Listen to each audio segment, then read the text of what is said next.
Okay student, तो last class में मैंने आपको पढ़ाया था IUPAC names of the carboxylic acid and their derivative. Derivative में हम लोगों ने पढ़ा था IUPAC names of the amides and esters, 1 degree amide, 2 degree amide and 3 degree amide. आज की क्लास में हम लोग पढ़ेंगे IUPAC names of the cyanide. एक चीज का यहाँ पे ध्यान रखना है कि अभी तक हम जो भी नॉमेनक्लेचर पढ़ रहे हैं वो ऐसे कंपाउंड के पढ़ रहे हैं जिसमें एक ही फंक्शनल ग्रुप हो। जब सारे फंक्शनल ग्रुप के इंडिविजुअल नॉमेनक्लेचर हम पढ़ लेंगे तो हमें कंबाइन यानी कि पॉली फंक्शनल ऑर्गेनिक कंपाउंड का नॉमेनक्लेचर पढ़ना रहेगा। तो पहले आज पढ़ लेते हैं IUPAC names of the cyanide. देखो, साइनाइड के लिए एक जो खास बात, सबसे इंपॉर्टेंट पॉइंट है, वो आपको जो ध्यान में रखना है वो क्या, वो ध्यान से सुन लो। क्या है? आपको साइनाइड के नोमेनक्लेचर का सफिक्स है नाइट्राइल, या तो कई बार हम साइनाइड वर्ड भी यूज करते हैं। Cyanide and nitrile both the suffix are correct in the nomenclature. अब नाइट्राइल के केस में आप क्या करोगे वो समझ लो।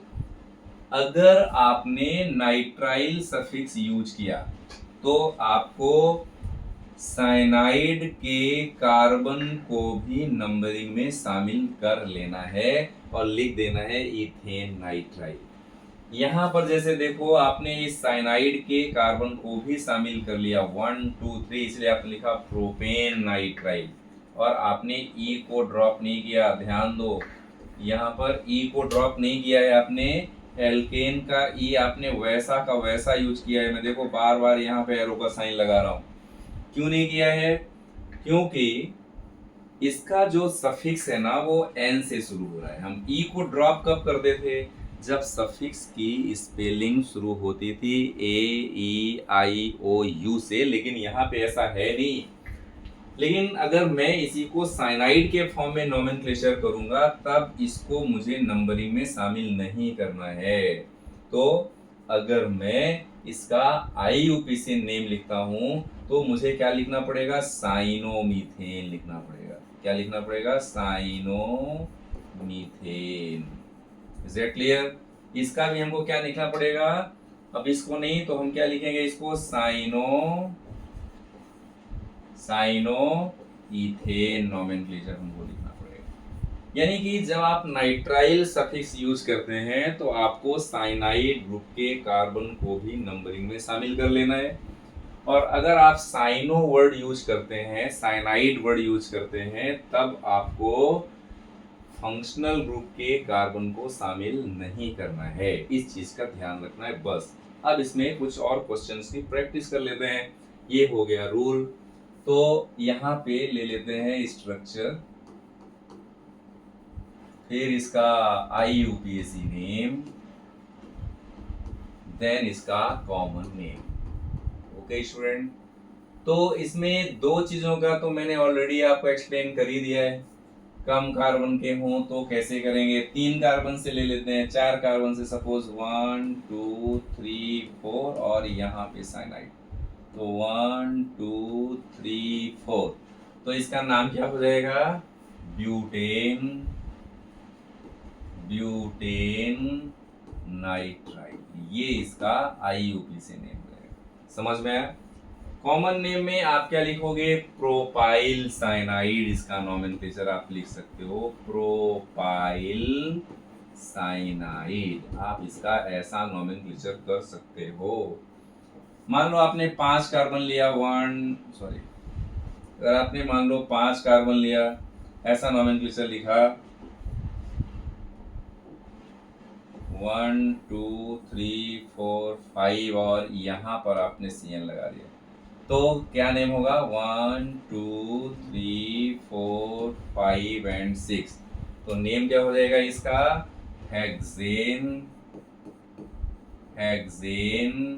नाइट्राइल, ऐसा नाम हो जाएगा। और कॉमन नेम क्या हो जाएगा? एक कार्बन का नंबर कम कर देंगे तो नाम हो जाएगा इसका पेंटाइल साइनाइड। इस तरह से इनके नोमेनक्लेचर आपको कर देना है साइनाइड। लेकिन एक यहाँ पे और चीज समझना है, मान लो कोई ऐसा ग्रुप हुआ जिसमें 2 बार साइनाइड है, 1 2 3 4, यहाँ पर भी साइनाइड आ गया और यहाँ पर भी साइनाइड आ गया, ठीक है ना। ऐसे ग्रुप में 2 बार आपने साइनाइड ले लिया।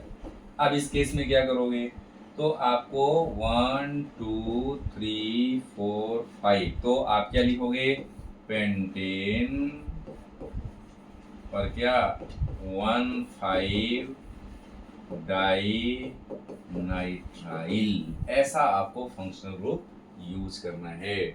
मान लो अगर आपने एरोमेटिक केस लिया, कोई बेंजीन रिंग से आपने साइनाइड लगा दिया ऐसा, तो बेंजीन रिंग में साइनाइड लगाने से इसका नाम क्या हो जाएगा, फिनाइल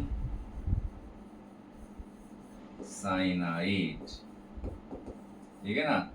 ओके, अगर आप बेंजाइल लगाते हो, मान लो अगर आपने बेंजाइल ग्रुप लगा दिया, बेंजाइल ग्रुप लगा दिया, तो फिर आपको CH2 फिर CN लगाना पड़ेगा, तो उसका नाम हो जाएगा बेंजाइल साइनाइड। इस तरह से इनका नोमेनक्लेचर हम साइनाइड का कर सकते हैं।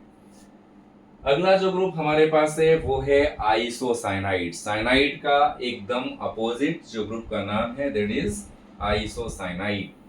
आइसोसाइनाइड के नोमेनक्लेचर में एक चीज आपको यहाँ पे ध्यान में रखना है कि आइसोसाइनाइड नेम कब आता है।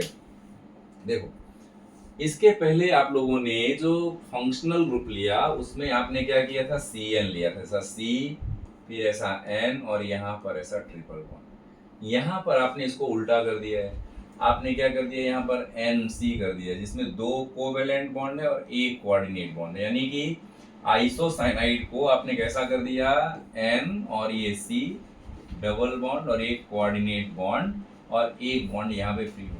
तो ये जो ग्रुप आपने बनाया दिस इज कॉल्ड आइसोसाइनाइड। बाकी ये सारे रूल एक जैसे हैं, जैसे आपने यहाँ पर मीथेन फिर आइसोनाइट्राइल, है ना, मीथेन फिर आइसोनाइट्राइल, और ऐसे ही प्रोपेन 2 आइसोनाइट्राइल, कार्बन नंबर 2 पर आपने लगाया तो propane 2 isonitrile. Cyanide and isonitriles are the 2 different functional group. Also, cyanide has the more priority over the isocyanide. Isocyanide के कंपैरिजन में साइनाइड को हमें ज्यादा प्रायोरिटी देना है। Is it clear student? तो अगला इसमें जो ग्रुप आपको नेक्स्ट क्लास में मैं पढ़ाने वाला हूं that is IUPAC names of the aldehyde and ketones. तो आज के लिए इतना ही। एकदम इस छोटे से वीडियो में जहां भी आपको कंफ्यूजन हो वो क्लियर करना और आगे बढ़ना। Okay, all the best.